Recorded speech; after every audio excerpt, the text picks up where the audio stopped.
Hello दोस्तों, स्वागत है आप सभी का हमारे इस चैनल पर।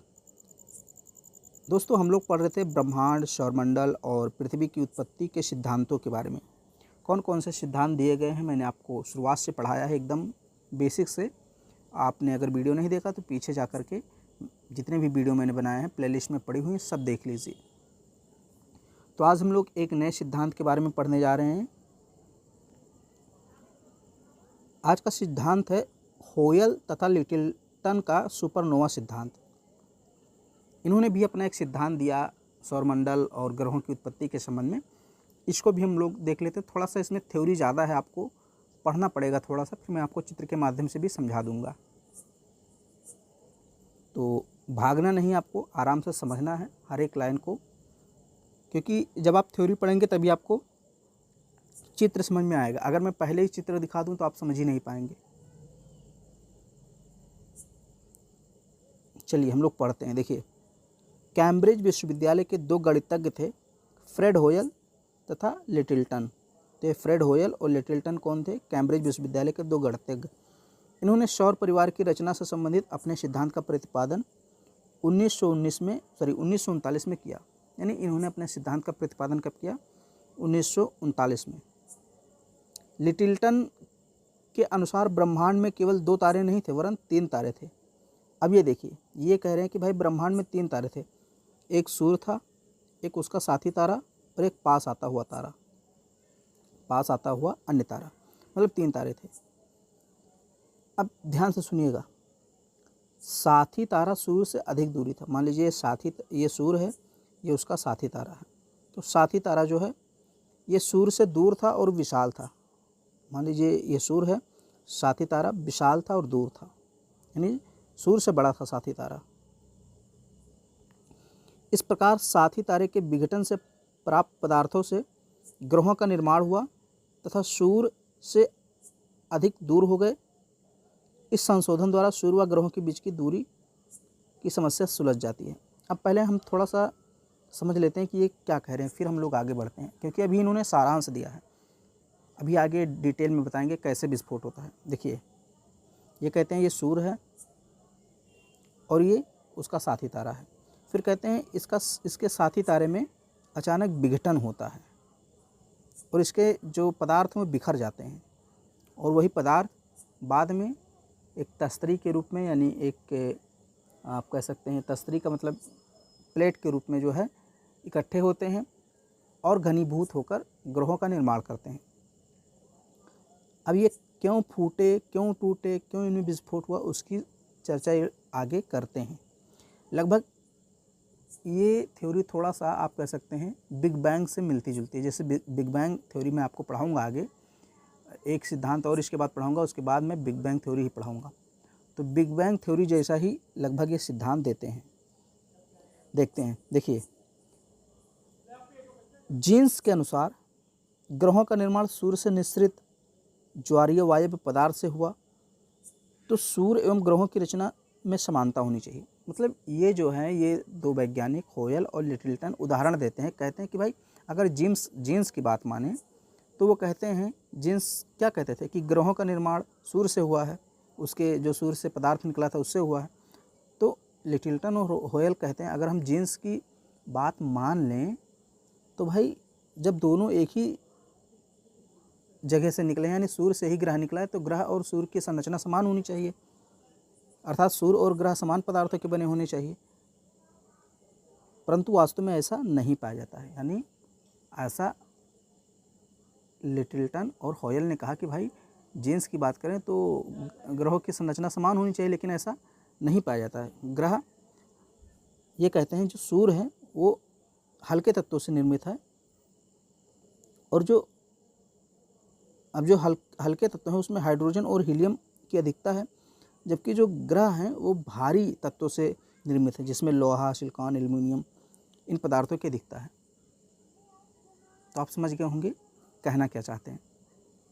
जीन्स ने कहा था भाई कि दोनों की उत्पत्ति एक ही से हुई, यानी ग्रह और सूर्य पहले एक ही थे, बाद में अलग अलग हो गए।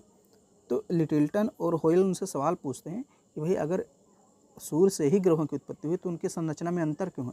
आज अब देखते हैं जो ग्रह हैं वो ज़्यादातर ठोस हैं, सूर्य है वो हीलियम और हाइड्रोजन के तत्वों से मिलकर बना, यानी हल्के तत्वों से मिलकर बना, ऐसा क्यों?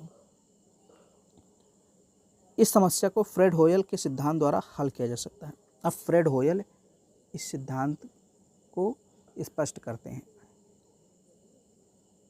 अब देखिए, अब यहाँ से थोड़ा आपको पढ़ना पड़ेगा अच्छे से। होयल के अनुसार तारे हाइड्रोजन गैस के बने होते हैं। ये तारे ब्रह्मांड में बिखरी विरल गैस राशि का कुछ भाग ग्रहण करके धीरे धीरे बढ़ते रहते हैं। यानी जो तारे होते हैं ये हाइड्रोजन के बने होते हैं। अब जो ब्रह्मांड है, ये कहते हैं ब्रह्मांड में गैस फैली होती है, कई तरह की गैस होती हैं, तो उन गैसों को ये ग्रहण करते रहते हैं, यानी इकट्ठा करते रहते हैं और अपना आकार बढ़ाते रहते हैं। फिर ये कहते हैं आकार में वृद्धि के साथ साथ तापमान भी बढ़ता जाता है। भाई ब्रह्मांड में तमाम प्रकार के गैस हैं और जो तारे होते हैं उन गैसों को इकट्ठा करते रहते हैं और आकार बढ़ता रहता है, आकार के साथ साथ तापमान भी बढ़ता रहता है, ये इनका कहना है। अब ये कहते हैं जो साथी तारा था वो अपने विकिरण को कायम रखने के लिए हाइड्रोजन भार का तीव्रता से उपभोग कर रहा था। यानी कि ये कह रहे हैं, देखिए अब आ जाइए सिद्धांत पे, ये सूर्य है, ये उसका साथी तारा बड़ा है, तो इसमें हाइड्रोजन और हीलियम है। आप सुनिए इनकी बात। तो ये कह रहे हैं जो हाइड्रोजन है वो हीलियम में परिवर्तित हो रहा था, यानी ये जो साथी तारा था ये अपना हाइड्रोजन ख़त्म कर रहा था। उपभोग का मतलब क्या होता है? ख़त्म करना। तो ये कह रहे हैं जो साथी तारा था वो विकिरण के द्वारा, यानी उष्मा उत्सर्जन, उसी को कहते हैं विकिरण, तो उष्मा उत्सर्जन कर रहा था और उस दौरान वो क्या कर रहा था?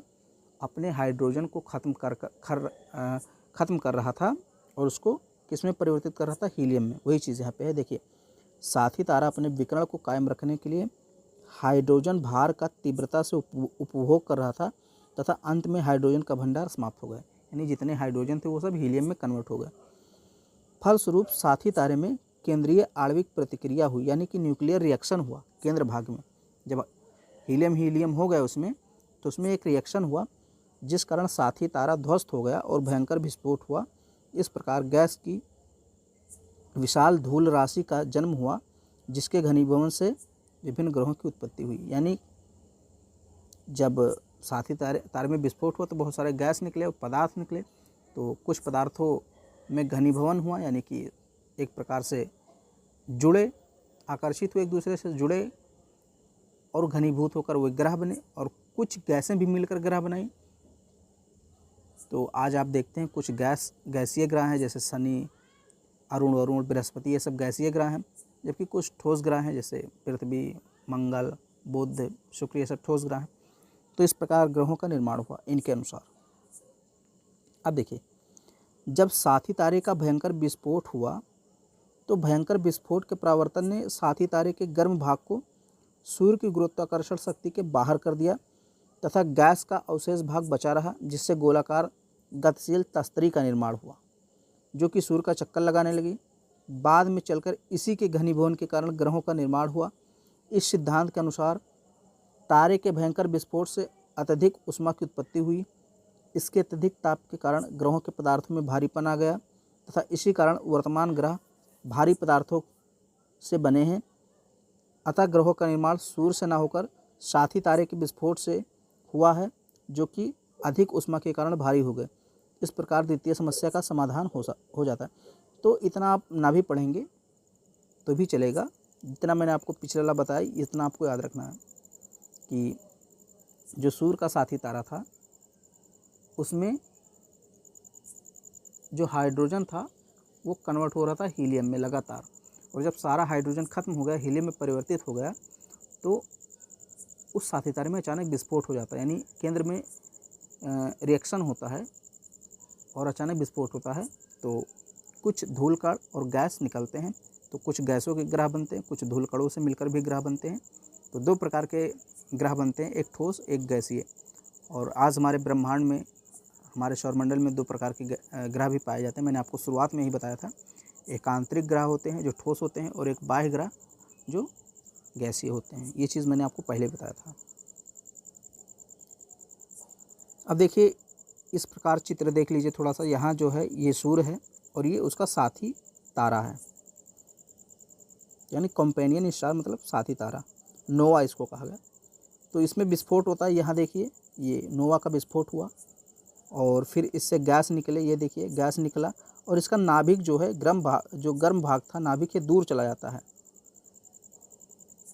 और ये एक तस्तरी के रूप में पदार्थ जो है तस्तरी के रूप में यानी प्लेट के रूप में इकट्ठे हो जाते हैं। ये देखिए प्लेट के रूप में इकट्ठे हो गए। बाद में इनका आप कह सकते हैं इनके घनीभूत से ग्रहों का निर्माण हुआ, यानी इनका घनीभवन हुआ। इनके घनीभूत होने से ग्रहों का निर्माण हुआ। ये देखिए यहाँ ग्रह बने हैं, यहाँ ग्रह बने हैं।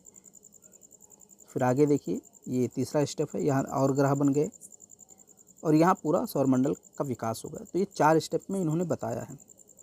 मूल्यांकन देखते हैं भाई इन्होंने क्या क्या कमियां छोड़ी। तो सुपरनोवा का भाग जो विलीन हो गया वो तर्कसंगत नहीं लगता। विलीन हो गया मतलब ये देखिए, ये कहते हैं कि जो सुपरनोवा का विस्फोट हुआ तो उसके पदार्थ और गैस तो ग्रह बन गए, लेकिन जो बीच का भाग था वो अलग चला जाता है। तो ये कहाँ चला गया, विलीन क्यों हो गया, इसका ये जवाब नहीं दे पाते हैं। फिर पूछा गया ग्रहों तथा उपग्रहों में गति की उत्पत्ति को सही ढंग से नहीं समझाया जा सकता। आकार बढ़ने से गति कैसे बढ़ गई ये स्पष्ट नहीं है। कुछ ग्रहों में उपग्रहों की संख्या अधिक क्यों है ये भी स्पष्ट नहीं कर पाते। यह परिकल्पना वैज्ञानिक दृष्टि से प्रमाणित नहीं हो पाती, अतः अपूर्ण है। तो ये हो गया इनका जो है कि सुपरनोवा का सिद्धांत, होयल और लिटिलटन का। देखिए इस सिद्धांत में थोड़ा सा अंतर रहता है, जितने भी सिद्धांत मैंने आपको पढ़ाया थोड़ा थोड़ा अंतर है, लगभग एक ही जैसे हैं। तो आपको ध्यान में रखना है, आप परीक्षा में लिखिए ज़रूर, छोड़िए मत प्रश्न को, तो आपको उत्तर आपको जो है उसका अंक मिलेगा। एक ही जैसा है लगभग, तो आप कोशिश कीजिए कि थोड़ा सा इसमें जो डिफरेंस है वो समझिए। अब ये थ्योरी थोड़ी सी बिग बैंग जैसी है कि भाई जो है कि विस्फोट हुआ, जैसे बिग बैंग पढ़ाऊँगा तो वहाँ आपको मैं बताऊँगा कि विस्फोट होता है। तो आगे हम लोग एक और सिद्धांत की बात करेंगे, एक और है, उसके बाद हम लोग बिग बैंग की बात करेंगे।